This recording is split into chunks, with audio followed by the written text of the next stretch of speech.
So hello and very good morning dear students. With the grace of God, I hope you all are fit and fine. Today in the lecture we are going to start the first chapter. As we already started the first chapter, we did the first exercise actually. Now we are going to see the further more topics. But before that, let us have some recap. In the first chapter, that is sets, we have seen the definition of sets.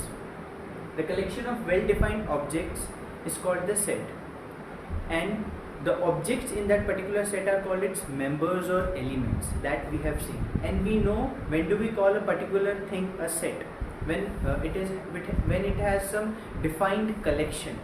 I have given you some examples also. Okay, as one example I have given you, that which is the dangerous animal in this world. So according to me, like the dangerous one would be snake, but for you maybe some other animal. So we cannot properly put up all this thing in particular set. We cannot well define that particular set, so that is why it could not be a set. Then we have seen as we can see, the representation of sets. It can be represented in two forms, that is roster form and tabular form, and roster and tabular form. Then kinds of set we have seen: empty set, singleton set, finite set, infinite set, empty or void set, or null set also we can say. So all this we know. Then cardinal number of a set, that also we know. You all have studied all this thing in class 6 to 8. So I hope you are not finding that much difficulty in it. So that is our first exercise we completed. Now we are coming to the next exercise, that is set relations. In this we have equivalence relation, and equal set. As I have stated you the difference between these two. Equivalence set, when do we call the two set to be equivalence set? Say for example, if you have set A as 1, 2, 3 and set B as A, B, C, then the cardinal number of this set A is 3 and the cardinal number of this set B is 3.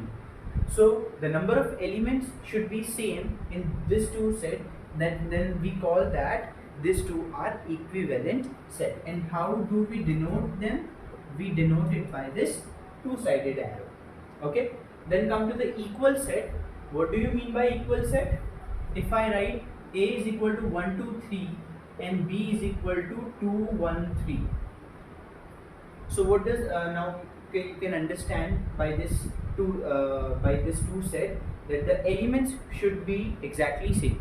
So if the elements are exactly same, then we say that it is a equal set, and we denote it by A equal to B. Easy to understand, right? Then comes to the subset.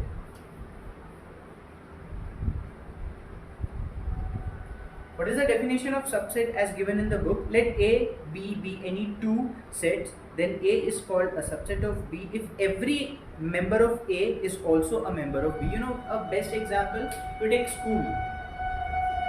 Our school we can take. In our school there are many classes, right from nursery to 12th. So if school is a set, then all the classes are subset. Are you getting this? And if you call your class as set, then the sections can be its subset. Okay, if you take 11th class as a set, then 11A and 11B can be the subset. Okay, so every element of this should be an element of this the whole set. That is called the subset. And how do we denote? This is the way of denoting. It says A is a subset of B, or you can call B is a subset of A. Okay, according to the given condition. So a very good example is given in your book. Let us discuss that. You have one set P, which is a word school. There are two words given. One is school and one is scholar. If we write this two in the proper roster form, then this P is S, C, H, O is there are two O, so we will write one only. And if Q we write S, C, H, O, L, A, R. There's nothing repeating in this. So can we say P is a subset of Q, because Q we have all the elements, and as we can say that SCHOL can be found here. So P is a subset of Q. Okay, so here is one example we can understand. Now let's come to the proper subset. What is the meaning of proper subsets? Okay, in this only proper subset.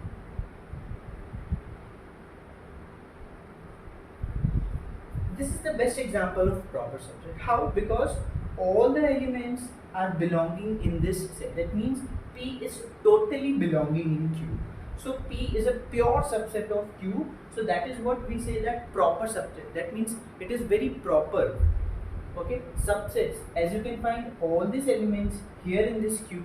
So that is how it is called the proper subset. So please try to read the definition from the book. Then comes the power set. What do you mean by power set? So let's understand that also. What is power set?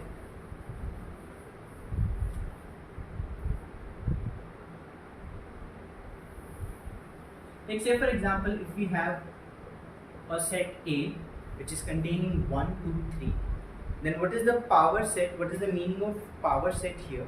Let me read from the book. The set formed by all the subsets of subsets which is given by set A. All the subset means from these three elements you need to build up the subsets. Now how we can build up the subsets here? Okay, so here subsets of A. So here we can make 1,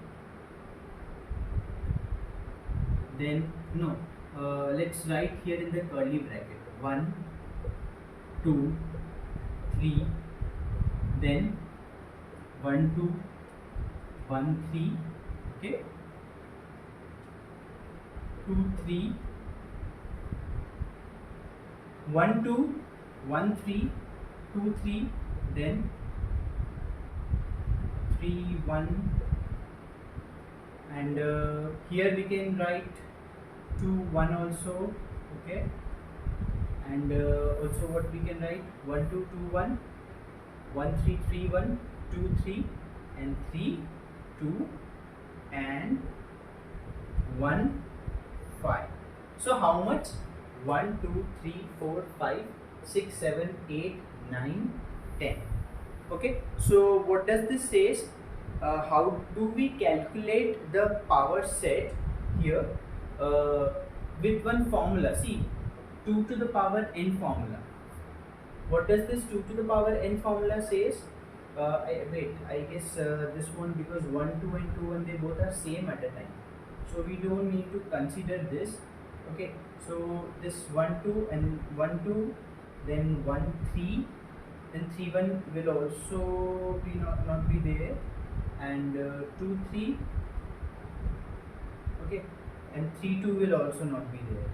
Okay, so wait, 5. So 1, 2, 3, 4, 5, 6, 7, and one more will be there. This is 1, 2, 3. This can be also a set. Okay, so see, remember one thing, we cannot repeat the things here, because 1, 2 is very similar with 2, 1. Okay, so please don't add that thing here. So 1, 2, 3, then 1, 2, 1, 3, 2, 3, 5, 1, 2, 3. So what is the power set? Actually, it is all the subsets. From here, how much subsets you can make. Okay, with this formula also you can verify 2 to the power n, where n is the number of elements. So you can say 2 to the power 3, which is what? 8. So you count 1, 2, 3, 4, 5, 6, 7, 8. So here 8 subsets can be formed. So that is what power set called. Okay, and then let us come to the next set, that is universal set. What do you mean by universal set? I know you know about the universal set, because this you have already studied. A set that contains all the elements under consideration in a given problem is called the universal set. Okay, so universal set, please see the example from the book. Then let's come to the intervals, that is, which is very important topic. Okay, so let's see the interval. Okay, so the next topic is intervals, which is very important for you to understand, because many concepts are very much related with all these intervals. So generally we have two types of interval. One is open interval and another one is closed interval. Let's understand these two in a very deep way. Okay, so open interval and closed interval. Let me take one example and let you understand. First of all, how we denote open interval? Open interval is denoted by this small brackets, and closed interval is denoted by this square brackets. Okay, so please remember this. Now, like say for example, if I say 1 2 let me take 3 to 10, and I'm using this close interval, and here I'm taking same 3 10, but I'm using the closed intervals. Okay, so what does this say? If you have a particular solution set of 3 comma 10 in open bracket and solution set of 3 comma 10 in closed interval, so what will be the elements which will lie in this? So it will be 4 5 6 7 8 9. But on the other hand, here in the closed interval you will have 4 5 6 7 8 9 and 10. Now from this, can you figure it out what is the actual meaning of open interval and closed interval? Open interval, if it is between 3 and 10, so this 3 and 10 should be excluded, and you have to take the between, that means the middle values between these two. And here we have to consider the extreme values also, and in between also, that is we have to write. One example, a very good example that is hitting in my mind, that is like if you're standing on a terrace, okay, and if it is not having the boundary, so you won't go close to the that means the end area.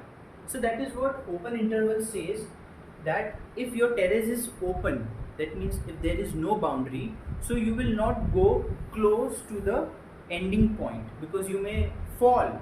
There is a much probability that you may fall. So that is what in open interval we don't go to the boundary that is the boundary values. But in the closed intervals, the same terrace, if you are having the boundary, even you can touch the boundary, because there is no probability of you falling from the terrace. So that is what you can touch the boundary, that means you can touch the values, you can consider the values, so you can understand in such a way. Alright, so this is all about the intervals. So you can see such type of brackets also, like 3 comma 10 close bracket. So what does this means? That you don't consider 3, but you can consider 10. And if you have such type of interval, this says you can consider 3, but you cannot consider 10.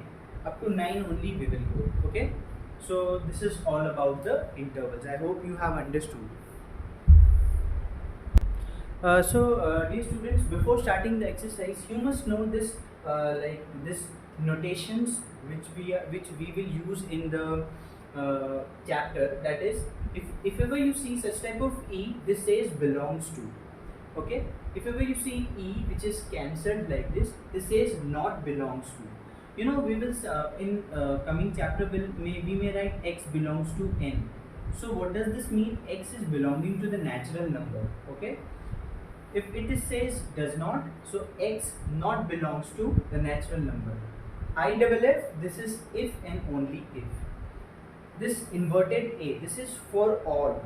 So if I write X for all, X belongs to natural number. So for X for all, X belongs to natural number. So this is what we don't write for all, actually we denote it by this inverted A. So we need to read this as for all. This is equal set. Whenever this equal sign is used between two letters like this, then here you need to understand that these two are equal set. This is the used for subsets, and this is such that we write now in set builder form. X is such that X belongs to rational number, and so and so. Okay, so this you have to understand. So a very easy question from your exercise 1.2. We need to state whether A is equal to B or not, where A is 2, 3 and B is, which is written in the set builder form, X is such that X is a solution of this quadratic equation. So we need to solve this quadratic equation. So this quadratic equation says x square plus 5x plus 6.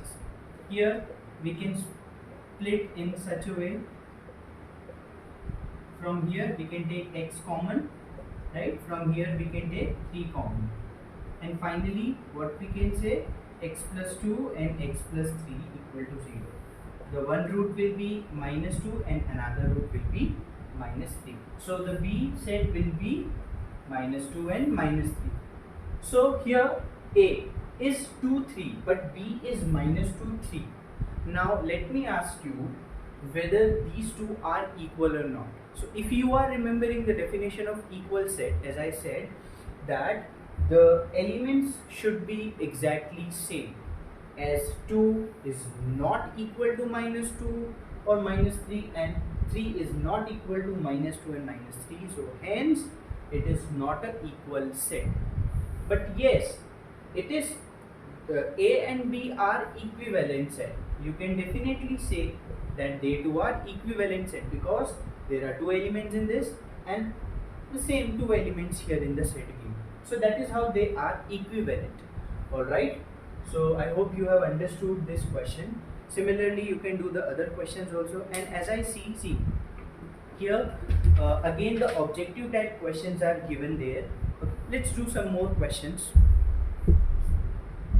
Okay, now please have a look on this examples. So the first question is the power set of A, which is given by -1, 0, 2. We need to find the power set of this. As I already told you, with the help of the formula 2 to the power n, we know we can find the power sets, how many power sets we can build. That is 2 to the power 3 because there are 3 elements, so 2 to the power 3 is how much? 8. So we will get the 8 power sets. So how? So I told you first we have to write singly, that is -1, 0, 2, then -1, 0, -1, 2, 0, 2. You don't have to repeat, that means 0 and -1 will not be there because it is same at a time. Then this whole and 1, 5 which is always there. Okay, so that is how on counting we got 8. So that is how you have to express the power set. Here if I ask you what will be the proper subset, so proper subset says 2 to the power n minus 1. Okay, now 2 to the power n minus 1 means 2 to the power 8, that means 2 cube minus 1, 8 minus 1, 7. So here 7 proper subsets will be there. Now from here 1 you have to rub. Now this is my question to you, that which set should be rubbed to make it a proper subset. So this question you have to do and let me know. Okay, now come to this two question. Write the following set as intervals. Okay, so we need to write this as intervals. Let's see what does they are saying. X is such that X belongs to real number. This R is the real number, not the rational number. Okay, rational numbers are denoted by Z. Okay, and real number are denoted by R. It says X is greater than -5 but less than -1. So it is greater than -5 and less than -1. So what we can say, what will be the solution set from here? So X greater than -1 and less than so it will be -4, -3 and -2. So how can you denote this particular thing? So we can write this as -4, -2. Okay, then here X is such that X belongs to real number and X is less than -3. X is less than -3 means -4, -5, -6 and so on up to -infinite. So can we denote this as -3 to -infinite?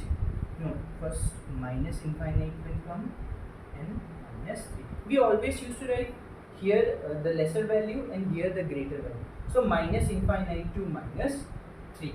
Okay, here also minus 4 to minus 2 in the close bracket. You can denote this in open bracket also, minus 5 minus 1. This is also correct and this is also correct. Okay, this two, they both are correct. Okay, so this is how you have to express. Now somewhere you will get such type of interval and you need to write in the set builder form. So such type of questions are there in the exercise. Try to do this exercise. Again, I'm telling you, I'm leaving this exercise for you to do. Okay, so I expect that at least you first go through the examples. Okay, in the examples you will get much help, sorry. So with the help of examples, you can do these questions, and if ever you get any kind of doubt, you are very much free to ask. Okay, I'm there to help you. Okay, so again, please do these questions. If you can do in book, you can surely do in the book or in copy, whatever you like. Then in the next video we'll come up with Venn diagrams, which is very important topic. Okay, till now this first and second exercise, from this objective questions can be picked up. Okay, so that is why I want you to just do those questions. Okay, then from the Venn diagram and all this exercise, I will take more and more questions. Okay, so hope you will do. Thank you so much and have a nice day.